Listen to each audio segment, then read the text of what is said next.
देखिए दोस्तों, जैसा कि आपने थंबनेल में देख लिया है, कक्षा 12वीं पूरक परीक्षा का जो पेपर है उसके उत्तर मैं आपको बता रहा हूँ एक एक प्रश्न के। तो देखिए, पहला जो सही विकल्प है उसका उत्तर देखिए, ऑपरेशन डेजर्ट स्टॉर्म निम्नलिखित में से किससे संबंधित था। तो इसमें आपको बताना है उत्तर में प्रथम खाड़ी युद्ध। इसके बाद में दूसरा देखिए, यूरोपीय संघ के झंडे में कितने सितारे मतलब स्टार हैं। तो इसका उत्तर आएगा 12 स्टार हैं। वैश्वीकरण निम्नलिखित में से क्या है। तो इसमें आप बताएंगे पूंजी का प्रभाव भी है, वस्तुओं का प्रभाव भी है, विचारों का प्रभाव भी है। इसका करेक्ट जो आंसर है वो आएगा उक्त सभी। नेक्स्ट क्वेश्चन आप देखिए, नेक्स्ट क्वेश्चन है आपका, आज़ादी के बाद भारत के सामने प्रमुख चुनौती कौन सी थी। आज़ादी के बाद भारत के समक्ष जो प्रमुख चुनौती थी वो थी राष्ट्र निर्माण।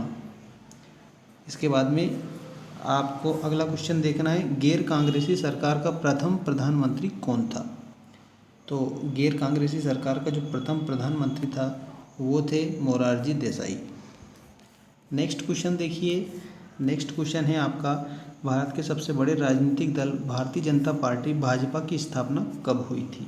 तो इसमें आपको बताना है 6 अप्रैल 1980 को भाजपा की स्थापना हुई थी। इसके बाद में आप देखिए रिक्त स्थान। रिक्त स्थान में पहला जो है, शीत युद्ध की समाप्ति का प्रमुख कारण क्या था।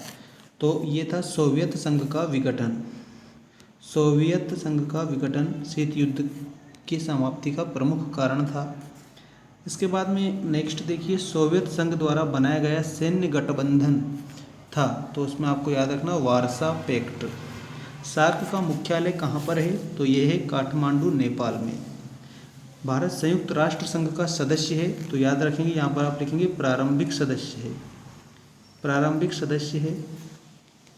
नेक्स्ट आप देखिए, भारत के पहले मुख्य चुनाव आयुक्त थे। तो इसके उत्तर में आपको याद रखना है सुकुमार सेन।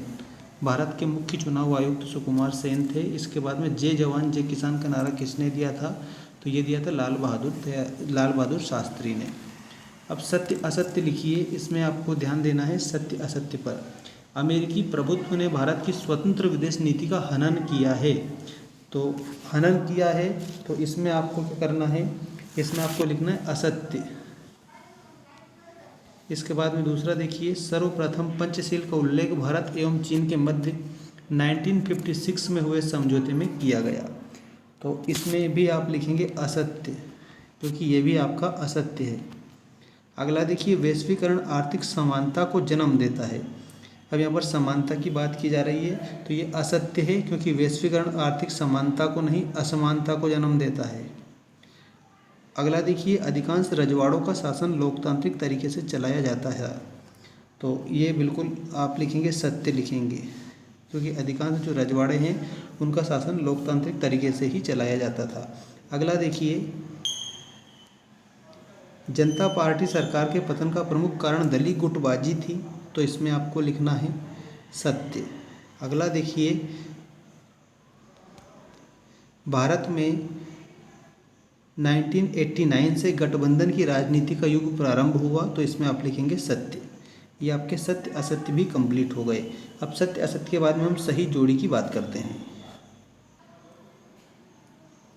देखिए, ये सही जोड़ी आ चुकी है नाटो।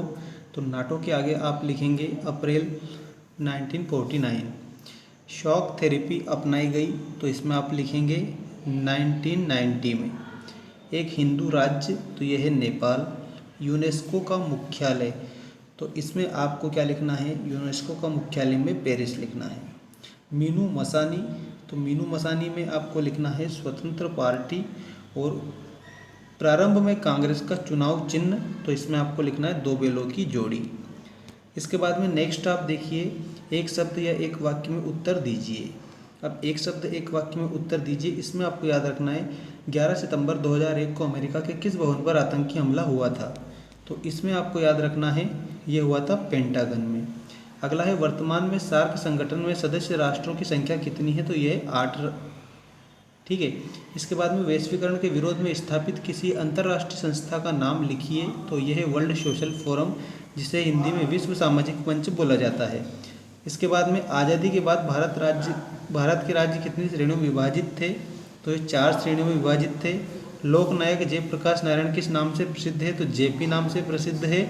और लास्ट क्वेश्चन मैं आपको बता रहा हूँ, विश्व व्यापार संगठन का गठन कब हुआ था? तो 1 जनवरी 1995 को। तो ये सारे पेपर के मोस्ट इम्पोर्टेंट प्रश्न मैंने आपको बता दिए हैं। अच्छे से आप इनको याद करिए और अगला वीडियो बहुत जल्द आपको यहीं पर देखने को मिलेगा। Thank you.